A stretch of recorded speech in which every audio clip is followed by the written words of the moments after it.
नमस्कार मित्रांनो, प्राची ड्राइव्ह स्कूलमध्ये तुम्हा सर्वांचे खूप खूप स्वागत। काल आपण जो मोठा व्हिडिओ बनवला त्या व्हिडिओमध्ये आपण काही गोष्टी सांगायच्या राहून गेल्या।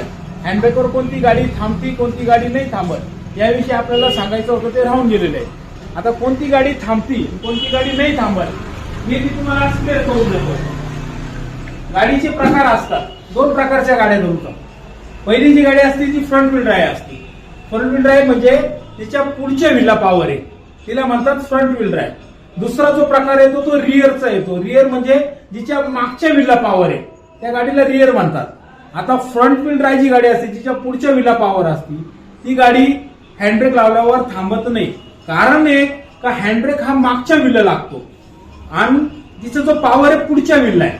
आपण हँडब्रेक वरतो तो मागच्या व्हीलला लागतो, पुढच्या व्हीलचं काम आहे तिला पॉवर असल्यामुळे ती पुढे ओढून नेते, म्हणून हँडब्रेकवर गाडी थांबत नाही। रिअर गाडी आहे तिला हँडब्रेक ओढल्यावर गाडी थांबते, रिअर गाडी, कारण तिला मागच्या व्हीलला हँडब्रेक लागतो, मागच्या व्हीलला पॉवर असती तर गाडी कंट्रोल होते। एवढंच क्लिअर करायचं होतं का पुढच्या जी गाडी फ्रंट व्हील ड्राईव्ह असते पुढच्या व्हीलला पॉवर असतो ती गाडी हँडब्रेक ओढल्यावर थांबत नाही।